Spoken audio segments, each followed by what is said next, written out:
আপনার বাড়ি তো কুমিল্লাতে। জি, আমার বাড়ি খন্দকার মোশতাক আহমেদের বাড়ি আপনার এলাকায়? দাউদকান্দিতে। আপনিও খন্দকার, উনিও খন্দকার, কোনো রিলেশনশিপ তো নাই? না, আমাদের কোনো রিলেশনশিপ নাই।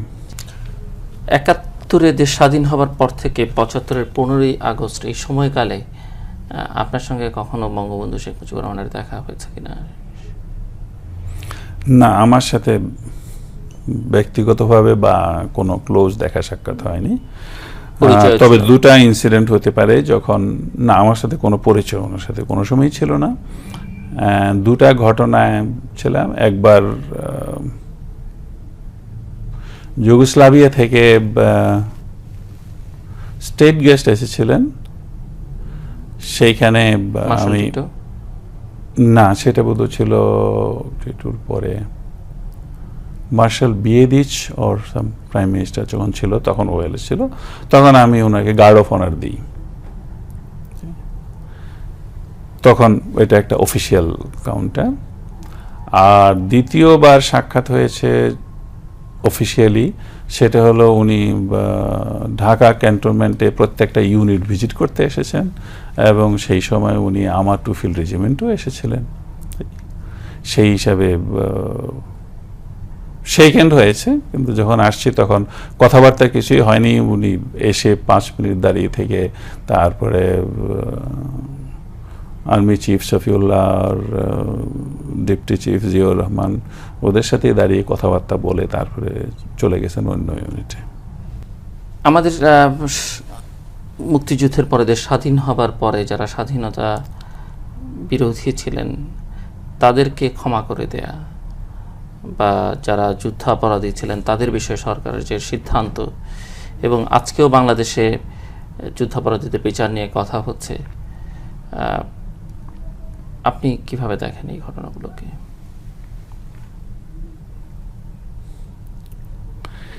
দেখেন, একটা দেশে এত লোক, কেউ সিদ্ধান্তে ভুল করতে পারে, কেউ ইচ্ছাকৃতভাবে অনিচ্ছাকৃতভাবে অন্যায় কাজ করতে পারে। এখন তার জন্য এখানে যেটা যুদ্ধ অপরাধী বা মুক্তিযুদ্ধের বিরুদ্ধে এটা হলো রাজনৈতিকভাবে। এখন ব্যক্তিগতভাবে মানুষের জীবনে ভুল ত্রুটি অন্যায় করে থাকে, রাজনৈতিকভাবেও মানুষ ভুল ত্রুটি অন্যায় করে থাকে, এবং সবসময়ই সম্ভব হলে সেটা ক্ষমার চোখে দেওয়াটাই ভালো। বঙ্গবন্ধু সাধারণ ক্ষমা ঘোষণা করে দিয়েছিলেন, আপনি that was A right decision. এখন একবার যাকে ক্ষমা করে দেওয়া হয়, সেই প্রসঙ্গ টেনে এনে কাউকে ক্ষতি করার চেষ্টা। এই কথা তো বলা হচ্ছে যে যারা যুদ্ধাপরাধ করেছেন তাদের ক্ষমা করা হয়নি, বিশেষ করে ধর্ষণ, লুটতরাজ, অগ্নিসংযোগ, হত্যাকাণ্ড এগুলোর সঙ্গে যারা যুক্ত ছিলেন। এবং উদাহরণ হিসেবে এখন বলা হচ্ছে যে পৃথিবীতে এমনকি সেকেন্ড ওয়ার্ল্ড ওয়ারের সঙ্গে যারা ওয়ার ক্রিমিনালস তাদেরও বিচার হচ্ছে এখন। সো দ্যাট আমরা কেন করব না? দেখেন, সেটা তখন করা উচিত ছিল। শেখ মুজিবুর রহমান যখন তাদেরকে মাফ করে দিয়েছেন, ঠিক তখন সেটা করা উচিত ছিল, উনি করেননি। উনি যখন করেন নাই, উনি যখন মনের কাছ থেকে অতটুকু লেভেল পর্যন্ত মাফ করে দিয়েছেন, তারপরে সেই প্রসঙ্গকে এখন টেনে এনে একটা ইস্যু তৈরি করা, কথা বলার জন্য, কাউকে ছোট করার জন্য, এটা দিয়ে কেউ নিজে বড় হবে না। আর এই ইস্যুটা বাংলাদেশের জনগণের সামনে এখন তাদের ক্ষতি ছাড়া লাভবান হওয়ার কিছুই নাই। আমাদের রাজনীতিবিদরা সবসময় বাংলাদেশের জনগণের জন্য কাজ করে নাই, ছোটখাটো ইস্যু নিয়েই ওনারা নিজেদেরকে ব্যস্ত রাখেন। সুতরাং এগুলি বাদ দিয়ে একটা নেশনকে গড়ে তুলতে, এটা আমাদের এখন একটা ইউনিটির প্রয়োজন। আর সেই ইউনিটিটাকে আমরা নিজেরাই ধ্বংস করি এইসব ধরনের ইস্যু বের করে। আপনার কি মনে হয়, মানে আজকের আপনার কাছে আমার শেষ প্রশ্ন, ৭১-এর মুক্তিযুদ্ধের পরে যে সরকার গঠিত হলো আওয়ামী লীগের সরকার, সে সময় কি কোনো জাতীয় সরকার করলে ভালো হতো, নাকি আওয়ামী লীগের সরকার যেভাবে যাত্রা শুরু করেছে যাত্রাটা ঠিক ছিল, পরে হয়তো আপনাদের নানা ধরনের অভিযোগের কথা আমরা শুনবো, যেগুলো বিভিন্ন সময় জেনেছি? কি মনে হয়, মানে যাত্রাটা কিভাবে হওয়া উচিত ছিল বা শুরুটা ঠিক ছিল কিনা? আমি বলবো যাত্রা আওয়ামী লীগের হিসাবে চিন্তা করলে যাত্রা ঠিকই ছিল, কারণ স্বাধীনতা যুদ্ধের আগে ওরাই ইলেকশনে জয়লাভ করেছে, সুতরাং তাদের ক্ষমতা থাকার অধিকার আছে। যাকে কেন্দ্র করে সেই ডেমোক্রেটিক রাইটটা ডিনাই করার জন্য বাংলাদেশের জনগণ মুক্তিযুদ্ধে অংশগ্রহণ করলো, দেশ স্বাধীন হলো। সুতরাং তার পরে এসে ওরা নিজেরা ক্ষমতা নেওয়া এটা এমন অন্যায় কোনো কাজ নয়। তারপরে বাংলাদেশের কনস্টিটিউশন যেটা প্রথম লেখা হলো, এটাও একটা ডেমোক্রেটিক কনস্টিটিউশন, এবং সেটাও বাংলাদেশের স্বাধীনতা যুদ্ধের সাথে মিল হয়েই সেটা এগিয়ে যাচ্ছিল। কিন্তু পরবর্তীতে সেই সরকার অনেক ভুল করেছে, এবং সেই ভুলটা কি সেটা আমরা পরবর্তীতে আসছি। ৭৫-এর 14ই আগস্ট পর্যন্ত 16ই ডিসেম্বর থেকে এই সময়টা বা আওয়ামী লীগ সরকারের সময়কাল, মুজিব সরকারের সময়কালটাকে আপনি কিভাবে খুব সংক্ষেপে মূল্যায়ন করেন, যতটা সংক্ষেপে সম্ভব? আমার মতে 16ই ডিসেম্বরের পর থেকে এবং শেখ মুজিবুর রহমান দেশে ফেরত আসার পর থেকে আমাদের যখন ডক্টর কামাল হোসেন কনস্টিটিউশন লেখে এবং সেটা পার্লামেন্টে সেই কনস্টিটিউশনকে অ্যাকসেপ্ট করা হলো, তখন পর্যন্ত মোটামুটি আমাদের সবকিছু ভালোই চলেছিল। এবং একটা দেশ নর্মালি একটা যুদ্ধের মাধ্যমে স্বাধীন হওয়ার পর জনগণও জানে এবং সবাই জানে যে আমাদের সবাইকে কষ্ট করতে হবে, কারণ একটা দেশ গড়ে তুলতে এটা কোনোদিনও একদিন সম্ভব নয়। তাতে সময়ের প্রয়োজন এবং রাইট পলিসির প্রয়োজন। সুতরাং সেই সময়টুকু দেওয়ার জন্য এবং সেই সময়টুকুর মধ্যে যত কষ্টই আসুক না কেন সেইটাকে মেনে নেওয়ার জন্য বাংলাদেশের জনগণ সবাই সেইভাবে মানসিকভাবে প্রস্তুত ছিলেন। এবং সামরিক বাহিনী হিসেবে যদি বলেন, আমাদের মধ্যেও সেই একই ধারণা ছিল। কিন্তু আমাদের কনস্টিটিউশন হবার পর, কনস্টিটিউশন হলো এক্স্যাক্টলি 73-তে, আই থিঙ্ক 72-তে কনস্টিটিউশন হলো, যার জন্য ডক্টর কামাল হোসেন ওনার অবদান বেশি। এবং সেই কনস্টিটিউশন আমাদেরকে মুক্তিযুদ্ধের যে স্পৃহা, যে democratic rights and democracy and freedom of press and freedom, ওগুলিকে প্রটেক্ট করা হয়েছে। সুতরাং মুক্তিযুদ্ধের স্পিরিট আর সেই কনস্টিটিউশনের স্পিরিট এক ছিল। তো দুর্ভাগ্যবশত এখন ডক্টর কামাল হোসেন নিজেই জনগণের সামনে বলেছেন যে উনি যাদের সাথে এতদিন রাজনীতি করে আসছেন তার অনেক ভুল হয়েছে। তো 73 থেকে নিয়ে 75 পর্যন্ত ক্রমাগত দেশ, বিশেষ করে কনস্টিটিউশন নিয়ে হ্যাপি আপনি? কনস্টিটিউশন নিয়ে হ্যাপি, 72-এর সংবিধান। জি। আর সেটা আমাদের মুক্তিযুদ্ধের স্পিরিটকে আগে নিয়ে যাচ্ছিল। কিন্তু তারপরে দেশের অবস্থা যেভাবে অর্থনৈতিকভাবে ধ্বংসের পথে চলে যাচ্ছিল, তাতে দেশের জনগণ অতিষ্ঠ হয়ে ওঠে। এবং আমিও দেশে ছিলাম 73 পর্যন্ত। সুতরাং 73-তে যেসব ঘটনা ঘটেছে, তখন থেকে আস্তে আস্তে আপনার অরাজকতা। আপনি বাইরে যান কবে? আমি বাইরে গেছি 74-এর প্রথম, ফেব্রুয়ারি 74। এবং দেশে ফেরত যান 75-এর মার্চে। এবং আমি ভারতে গিয়েছি আমার ট্রেনিং করার জন্য, এবং ট্রেনিং করে আমি ফেরত এসেছি 75-এর মার্চে। বলছিলেন আপনি? জি, 75-এর মার্চে। সুতরাং সত্যিকার অর্থে বাংলাদেশ যে পুরোপুরি অবনতির দিকে চলে গেছে এবং দেশের জনগণ অতিষ্ঠ হয়ে উঠেছে, সেটা ওই পিরিয়ডে আমি ছিলাম না, যখন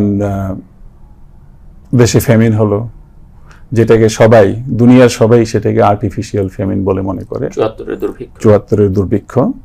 সেই দুর্ভিক্ষে হাজার হাজার লোক মারা গেছে, রাস্তায় মরা লাশ পড়ে থাকতে দেখা গেছে, কেউ তাদেরকে কিছু করতো না।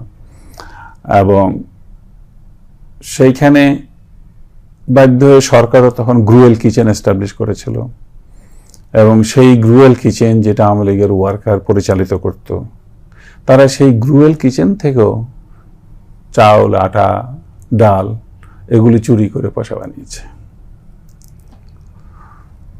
সুতরাং এত তাড়াতাড়ি আওয়ামী লীগের এই অবনতি, এটা অ্যাকসেপ্টেবল লিমিটের বাইরে। 74-এর দুর্ভিক্ষকে আর্টিফিশিয়াল বলছেন কেন আপনি? আর্টিফিশিয়াল বলবো এই জন্য যে দুনিয়ার বহির্বিশ্ব থেকে সব ধরনের সাহায্য সহযোগিতা পুরোপুরি আসছিল, জনগণের কাছে সেটা জনগণের সাথে পৌঁছে নাই।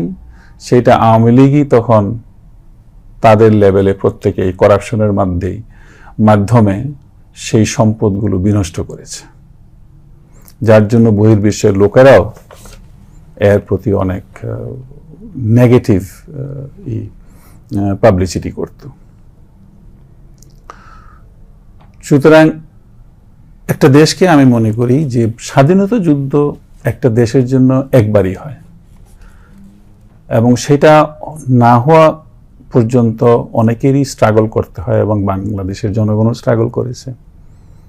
কিন্তু যেই দিন স্বাধীনতা হয়ে যায় সেটা একটাই দিন, পরবর্তীতে সেই দেশের ইতিহাসে এই দিনটার মূল্যায়ন থাকে, একটা মেমোরি থাকে, কিন্তু এই দিনটার আর কোনো কাজ থাকে না। স্বাধীনতা যুদ্ধ একটা দেশে একবারের বেশি দুবার হয় না, কিন্তু তারপরের থেকে সেটার প্রয়োজন নেতৃবৃন্দের বোঝা উচিত, রাজনীতিবিদদের বোঝা উচিত। এরপরের প্রয়োজন ডেডিকেটেড ওয়ার্ক, দেশকে কিভাবে প্রগ্রেসে নিয়ে যেতে হবে। সুতরাং প্রথম 10টা বছর যদি আওয়ামী লীগ সব চুরি ভুলে গিয়ে নিজেদের সব অতীতের কৃতিকর্ম ভুলে গিয়ে তারা যদি সত্যিকারভাবে জনগণের জন্য কাজ করত, দেশকে উন্নত করার জন্য কাজে ঝাঁপিয়ে পড়ত, এবং বাংলাদেশের জনগণও তখন সেই একইভাবে কষ্ট সহ্য করতে যখন স্বীকার করে নিয়েছিল, তখন 10 বছরে দেশটার উন্নতি অনেক হয়ে যেত। পৃথিবীতে অনেক দেশ আছে যারা স্বাধীন হওয়ার পর 10 বছরের মধ্যেই অনেক উন্নতি লাভ করেছে। সাউথ কোরিয়া দেখেন, সিঙ্গাপুর দেখেন, তো এইসব দেশগুলো, এবং এখন ভিয়েতনামও দেখেন, তারাও উন্নতির দিকে এগিয়ে যাচ্ছে। তারা একে অপরকে ধ্বংস করে শহরের স্টেটের পয়সা অপচয় করে তাদের নিজের পকেট ভরতে চায়নি। তো 74 একটি অসন্তোষের কারণ, আর কোনো 74-এ আমি তো সেটা দেশের বাইরেই ছিলাম। আমি যখন ফিরে আসলাম তখন আমি দেখেছি যে প্রথম বলা হলো যে কর্নেল জিয়াউদ্দিন এইসব যে অন্যায় কাজ আওয়ামী লীগের লোকেরা করেছিল, এবং একবার আর্মিকেও ডিপ্লয় করা হয়েছিল যে এসব অরাজকতা বন্ধ করার জন্য, এবং আর্মি নিজেই বলেছে যে যাদেরকে আমরা ধরে এনেছি সন্ধ্যার সময় ধরে নিয়ে আসলে সকালবেলায় তাকে ছেড়ে দেওয়া হয়েছে, কারণ সেই লোকটা আওয়ামী লীগের। সুতরাং আওয়ামী লীগের লোক ছাড়া আমরা অন্য কোনো লোক পাই নাই যে দেশের ক্ষতি করছে এবং অন্যায় কাজ করছে, যাদেরকে আমরা ধরে আনবো। কর্নেল জিয়াউদ্দিনের বক্তব্য, সেটা ওভারঅল যার জন্য কর্নেল জিয়াউদ্দিন নিজে ইনিশিয়েটিভ নিলেন যে না, আমি ওনাকে বলবো যে এই অন্যায়গুলি উনি যেন সংশোধন করতে চেষ্টা করে।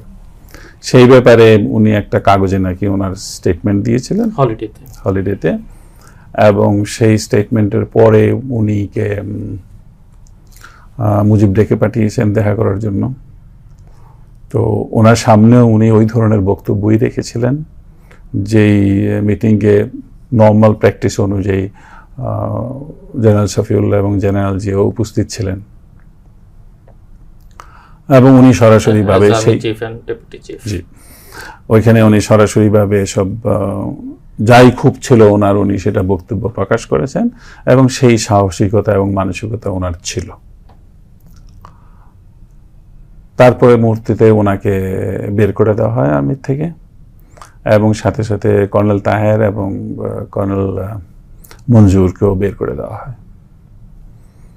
এবং কর্নেল মঞ্জুর চলে গেলেন ভারতে মিলিটারি অ্যাটাচি হিসাবে পোস্টিং, আর কর্নেল তাহেরকে পরবর্তীতে একটা চাকরি দেওয়া হয় সি ট্রাক ডিভিশনে। আর ওনারা তো আর্মিতে ছিলেন, হ্যাঁ, যখন বের করে দেয় তখন বের করে দিয়ে তারপরে কর্নেল জিয়াউদ্দিন শুনেছিলাম যে উনি পালিয়ে গিয়ে সর্বহারার সাথে যোগাযোগ করে কমিউনিস্ট ধরনের কোনো মুভমেন্ট সেটার সাথে জড়িত হওয়ার বা হয়েছেন বা হওয়ার চিন্তা ভাবনা করেছেন। তো অনেকদিন কোনো খোঁজ খবর পাওয়া যায়নি ওনার। তারপরে সে কি একটা ঘটনাতে আপনার যেরকম মেজর ডালিম, তারপরে শাহরিয়ার আরো কয়েকজনকে শেখ মুজিব বের করে দিয়েছিলেন।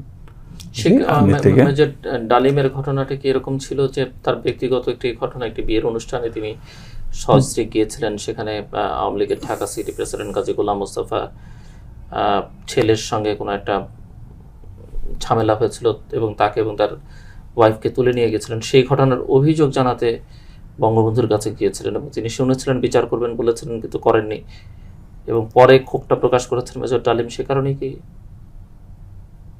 এরকম কোনো ঘটনা আপনার জানা নেই? সেটা না, এই ঘটনাটা আমি শুনেছি এসে, কিন্তু সেই ক্ষোভ কতটুকু প্রকাশ করছে সেটা আমার জন্য বলা মুশকিল, সেটা ডালিম নিজে বলতে পারে। আর সুতরাং এইসব ঘটনা, তারপরে আর্মির মধ্যে তখন আর একটা ক্ষোভ ছিল যে আর্মির সত্যিকার অর্থে আর্মি যে দেশে থাকে, কনস্টিটিউশন হওয়ার পরে আর্মির একটা what we call TOE, the table of organization and equipment, সেই জিনিসটার অ্যাপ্রুভাল দিতে হয়। দেওয়ার পরে আর্মির এক্সিস্টেন্স ইজ কনস্টিটিউশনালি লিগ্যাল, এবং তারপরে আর্মির বেতন, প্রমোশন, ইউনিট কতটা থাকবে না থাকবে, এগুলির ব্যাপারে একটা ক্লিয়ার কাট পিকচার হয়। শেখ মুজিব সেই আর্মির TOE-র অ্যাপ্রুভালই দেননি, কখনই দেননি। আর্মির লোকেরা বেতন ঠিকই পেয়েছে, কিন্তু এটা বলা হয়তো as a sort of ad hoc relief, একটা যে সাবসিডিয়ারি বাজেটের একটা অংশ যেটা লিগ্যালিটি নাই, but still as an special budget সেটা দিয়ে যেত, সুতরাং সেটা করা হতো। অথচ অল্টারনেটিভলি রক্ষী বাহিনী উনি ক্রিয়েট করেছিলেন তখন, এবং রক্ষী বাহিনী TOE everything was timely approved, এবং আর্মি থেকেও অনেককে উনি সিলেক্ট করে নিয়ে JRB-তে দিয়েছেন। আর JRB-র ট্রেনিং সেন্টার খোলা হলো সাভারে, যেখানে ট্রেনিং রেসপন্সিবিলিটি দেওয়া হয়েছিল ভারতীয় আর্মি অফিসারদেরকে।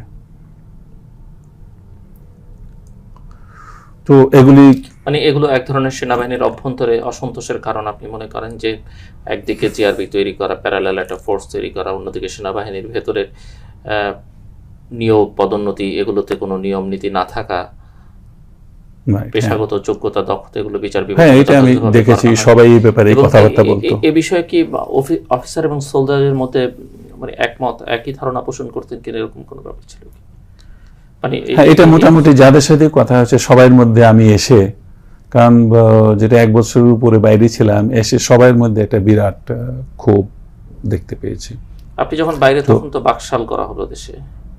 হ্যাঁ, দেশে বাকশাল করা হলো, সেটা তারপরে সমস্ত পলিটিক্যাল পার্টি ব্যান করা হলো, তারপরে সমস্ত কাগজ বন্ধ করে দেওয়া হলো। 4টে পত্রিকা খোলা ছিল, 4টে পত্রিকা, 4টে সিলেক্টেড খোলা ছিল, বাকি সব বন্ধ করে দেওয়া হলো। আর আরো কিছু কিছু অ্যাকশন ছিল, তো যেটা আমাদের স্বাধীনতা যুদ্ধের সাথে, প্রিন্সিপালের সাথে যায় না, এবং সেটি আপনাদেরকে ক্ষুব্ধ করেছে। হ্যাঁ, সেটা যথেষ্ট ক্ষুব্ধের কারণ হয়ে দাঁড়িয়েছিল। তো এবং আপনারা কি ফিল করছিলেন যে মুজিব সরকারের জনপ্রিয়তা ক্রমশ হ্রাস পাচ্ছে এবং তার ব্যক্তিগত জনপ্রিয়তা, এরকম মনে হয়েছে আপনাদের কাছে? সাধারণ জি, এরকম সাধারণভাবে এরকম মনে হয়েছে। শুধু তাই নয়, আমরা অনেকের সাথে যে কথাবার্তা হয়েছে, এবং আওয়ামী লীগ করে যারা লোকাল এমপি, এরকম অনেকের সাথেই আমাদেরও পরিচয় আছে, তো সেই হিসেবে ওদের সাথেও যখন কথাবার্তা হয়েছে, তখন ওদেরও একই ক্ষোভ ছিল। বিশেষ করে জেনারেল ওসমানীর সাথে আমার অনেক কথা হয়েছে, এবং ওনারও ক্ষোভ যথেষ্ট ছিল। এটি কি আপনি ভারত থেকে ফেরত আসার পরে যথেষ্ট ক্ষোভ ছিল। তারপরে আপনার অনেক পলিটিশিয়ান আছে, তাদেরও যথেষ্ট ক্ষোভ ছিল। এরকম আপনার মনে পড়ে যে কোন কোন রাজনীতিবিদের সঙ্গে কথা বলেছিলেন সে সময় ব্যক্তিগত পর্যায়ে? ব্যক্তিগত পর্যায়ে আমি খন্দকার মোশতাকের সাথে কথা বলেছি, এবং সেখানে যথেষ্ট ক্ষোভ দেখেছি, এবং সেটা অন্যায় হয়েছে সেটা উনি বলেছেন। জেনারেল ওসমানী বলেছেন, তখন উনিও পলিটিশিয়ান প্লাস, এবং যার জন্য উনি বলেছেন যে আমি যার জন্য পার্লামেন্ট থেকে রিজাইন করেছি বাকশাল করার প্রতিবাদে, তো উনি একজনই ছিলেন যে রিজাইন করার মতো সাহস ছিল, সুতরাং উনি করেছেন। এবং ব্যারিস্টার, দুজন ছিল, ব্যারিস্টার মইনুল হোসেন, তো উনি ওনার সাথে উনিও করেছিলেন। সুতরাং এই দুজনকে আমি ওই কারণে ব্যক্তিগতভাবে যথেষ্ট শ্রদ্ধা করি। খন্দকার মোশতাকের সঙ্গে আপনার যোগাযোগ হয়েছিল, সেটি কি আপনার এলাকার সূত্রে ওনার সঙ্গে যোগাযোগ ছিল? না, ওনার সাথে আমাদের যে পরিবার, আব্বা যথেষ্ট টিচার প্লাস যথেষ্ট রিলিজিয়াস মানুষ, এবং সেই হিসাবে সবাই জানে, সবার সাথে পরিচয়। এবং খন্দকার মোশতাক যখন ভারতে পালিয়ে যাবেন, তখন উনি যাওয়ার পথে আমাদের বাড়িতে বোধহয় ছিলেন, কারণ আমি তো তখন পাকিস্তানে, তো আমাদের বাড়িতে ছিলেন। সেই হিসেবে আমার আব্বার সাথে ওনার একটা ফ্রেন্ডলি যোগাযোগ সৃষ্টি হয়। তো সেই হিসাবেই একটা যোগসূত্র। আমি যদিও কোনোদিন যাইনি, তারপরে এই ব্যাপারে, রাজনৈতিক ব্যাপারে যখন প্রয়োজন মনে করছি, একটু কথা বলার দরকার, তখনই আমি আব্বাকে নিয়ে ওনার কাছে গেলাম। এবং প্রথম কি আপনি কথা বলেছিলেন আপনাদের টিমের মধ্য থেকে? টিম বলতে আমি বোঝাচ্ছি যারা এই ঘটনাগুলোর সঙ্গে পরবর্তী পর্যায়ে ইনভলভ ছিলেন। খন্দকার মোশতাক আহমেদের সঙ্গে আপনি? না, বিভিন্ন যারা ছিল তারাও তাদের জানাশোনা যেখানে ছিল কথা বলেছে, এবং ওরাও একই কথাই বলেছে, কিন্তু ওরা পার্টিকুলারলি কার সাথে কথা বলছে সেটা। এরকম কোনো সমস্যা ছিল না? আপনি একজন মিনিস্টারের সঙ্গে কথা বলছেন, একজন সেনা অফিসার হয়ে সমস্যা বোধ করেননি? এক জায়গায় আমি দেখলাম যে আপনি উনি যখন মন্ত্রী তখন দেখা করেছেন, যেটি পারমিটের কাজের জন্য এই কথা বলে আপনি গিয়ে দেখা করেছেন, আসলে মূল উদ্দেশ্য সেটি ছিল না? না, সেটা মূল উদ্দেশ্য ছিল না। আর্মি অফিসার হিসেবে আমার পারমিটের দরকারও নাই, এবং কোনো পারমিটের প্রয়োজনও ছিল না। তবে আমার আব্বার সাথে পরিচয় ছিল, আমি আমার আব্বাকে সাথে নিয়ে গিয়েছিলাম, এবং আব্বা যখনই টেলিফোন করতো ওনাকে, উনি কথা বলতেন, বলেন আসেন। তারপরে সেই হিসাবে আমি বললাম যে একদিন আমিও যাব। এটা কোন সময়ের কথা? এটা এক্স্যাক্টলি মনে নাই, তবে 75